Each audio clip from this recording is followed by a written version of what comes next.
नमस्कार किसान भाइयों। Doctor Yogesh Kumar Sachan YouTube channel पे आपका हार्दिक स्वागत है। ये चिप्सोना चिप्सोना 3 वैरायटी है और गेहूं आग लगभग 75 दिन का बोए हुए हो गया है। और इसमें 10 दिन पहले जो दवाइयाँ छिड़की गई थी उनके बारे में बता रहे हैं। दवाइयाँ क्या क्या छिड़की गई थी वो सारा कुछ बता रहे हैं। तो 50 ml सिंजेंटा कंपनी का कल्टार, जो कल्टार आता है पीजीआर, वो 50 ml कल्टार सिंजेंटा कंपनी का पीजीआर। और उसके रिजल्ट देखो, इस समय ग्रोथ रुकी हुई है, बेल नीचे को फैल रही है, आलू मोटा हो रहा है जबरदस्त करके। और साथ में 250 ग्राम बोरान लिया था, 1 किलो एकड़ का वो लिया था 0050। और देखो शाइनिंग और बेल बिल्कुल हरी है, सभी झुलसा उलसा वगैरह से भी कंट्रोल है। झुलसा के लिए इसमें लिया था ताकत, ताकत नाम से आता है, ब्रांड नेम ताकत, टाटा कंपनी का। उसमें कैप्टान होता है 70% और 5% हेक्साकोनाजोल होता है। तो उसने पूरा कंट्रोल कर रखा है इसे, पिछेता झुलसा हो, इससे भी, सब चीज से जो दिखा रहे हैं। तो इतनी दवाइयों से ही इस समय जंगली जानवर का नुकसान बहुत होता है। ये आलू खुदे पड़े हैं, देखो आलू का साइज भी खूब बड़ा हो गया है, पास से दिखा रहे हैं। तो ये बंदर उखेड़ के फेंक गए, बीच में आ जाते हैं। हालांकि रखवाली भी करी जाती है सारा, फिर भी बंदर से ही दो जानवरों से काफी नुकसान होता है। तो अब इस स्टेज पे इसका चिप्सोना 3 का बीज तैयार करेंगे खास तौर पे।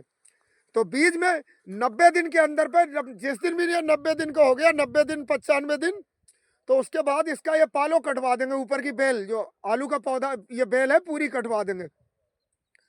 तो फंगल इन्फेक्शन, वायरस इन्फेक्शन ज़्यादातर 90 दिन के बाद ही आते हैं, तो वो पौधे में और ज़्यादा, तो वो हटा देंगे बिल्कुल। तो बीज स्वस्थ निकलेगा। और जो किसान भाई भी बीज तैयार अगर कर रहे हैं तो वो पालो कटवा दें 90 दिन के आसपास, तो बीज शानदार तैयार होगा, मैच्योर अच्छा होगा। पालो काट के अलग रख दें खेत से, तो रोग फैलने का चांस कम होगा, वायरस खास तौर पे उससे। और ये देखो इस समय बेल बिल्कुल नीचे को बिछ रही है और जबरदस्त ग्रोथ, पैदावार भी बहुत अच्छी होगी इसकी। इस तरीके से करके चलें जो किसान भाई बीज तैयार कर रहे हैं। चिप्सोना 3 की भी पैदावार बहुत अच्छी होती है इस इलाके में। बराबर में ये चिप्सोना, ये 3 है, देखो फर्क भी दिखा रहे हैं। ये चिप्सोना 1 है एक ही खेत में। इधर ये 2 क्यारी लगाई गई है, लगभग 2 बीघे चिप्सोना 3 बीज पर्पज से ही तैयार करने को।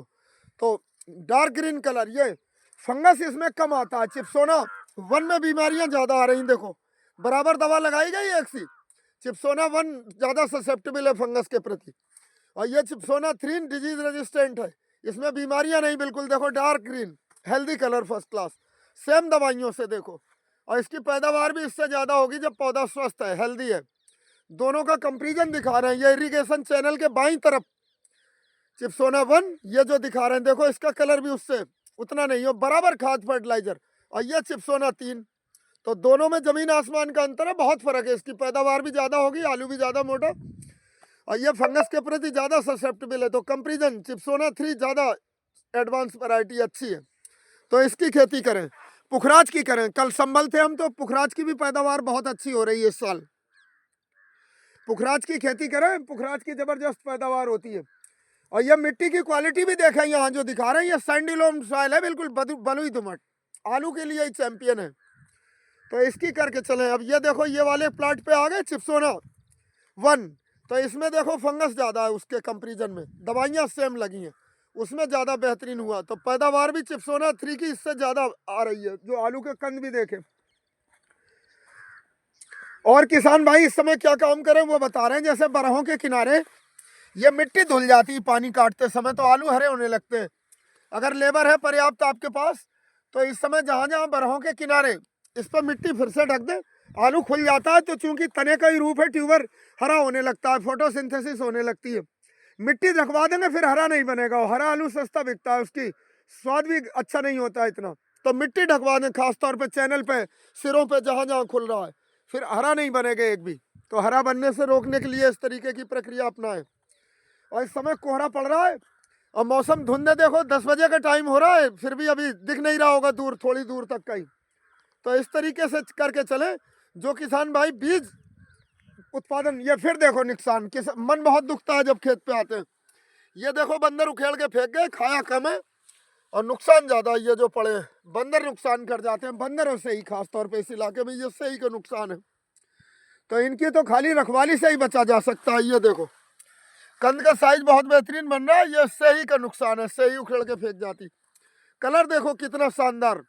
और वही जो फिर दोहरा रहे हैं कि स्प्रे केवल सिंजेंटा कंपनी का कल्टार 50 ml, 250 ग्राम बोरान और 0050 1 किलो प्रति एकड़ के हिसाब से स्प्रे कराओ। और कितनी शानदार, बहुत फर्स्ट क्लास ग्रोथ। और फंजीसाइड के तौर पे 70% कैप्टान प्लस 5% हेक्साकोनाजोल स्प्रे करा तो उसने कंप्लीट रोक दिया। उस टाइम जो बारिश हुई थी, ये देखो झुलसा पे वहीं का वहीं ब्रेक लगा दिया, एक भी पत्ती आगे नहीं बढ़ी है। आप लोग गौर से देखो इसके रिजल्ट। कैप्टान और हेक्साकोनाजोल, एक इसमें कांटेक्ट होता है, कैप्टान और हेक्साकोनाजोल सिस्टमिक होता है। तो देखो बिल्कुल लाक कर दी बीमारी। यही जो झुलसा था ये 10 दिन पहले स्प्रे करा था, जहां जितना आया था झुलसा बारिश के समय वहीं का वहीं लाक, आगे नहीं बढ़ा। और ये बेल हमारी आपको फिर वीडियो दिखाएंगे इसका 100 दिन बाद तक भी। डार्क ग्रीन कलर, ये ताकत का कमाल। वही कैप्टान और हेक्साकोनाजोल, झुलसा जहां आया था वहीं पर वहीं एकदम ब्रेक लगा दिया, जैसे ब्रेक कहते हैं बिल्कुल। और जबरदस्त ग्रोथ। जब बेल आखिरी 100-120 दिन तक भी ये डार्क ग्रीन रहेगी तो आलू का कंद का साइज रेगुलर बढ़ता रहता है। कुछ लोग कहते हैं कि 80-85, ऐसा नहीं, रेगुलर बढ़ता रहता है। जब तक बेल हरी है, खुराक बन रही है, फोटोसिंथेसिस हो रही, तो आलू का साइज, वजन सब कुछ बढ़ता रहता है। और बीज जो तैयार कर रहे हैं किसान भाई, तो वो 90 से 95 दिन में उन्हें राय दे रहे हैं कि वो ये जो पालो होता है, बेल होती है, ये काट के अलग निकाल दें खेत से, खाली छोड़ दें, मैच्योर करने दें, फिर 120-25 दिन बाद खो दें, तो वो मैच्योर बीज शानदार होगा। और बीमार रोगिंग भी कर लें, कोई आप टाइप पौधा है तो दिख जाता है, वो पहले ही निशान चिन्हित कर लें, रोगिंग कर सकते हैं। बहुत बहुत धन्यवाद।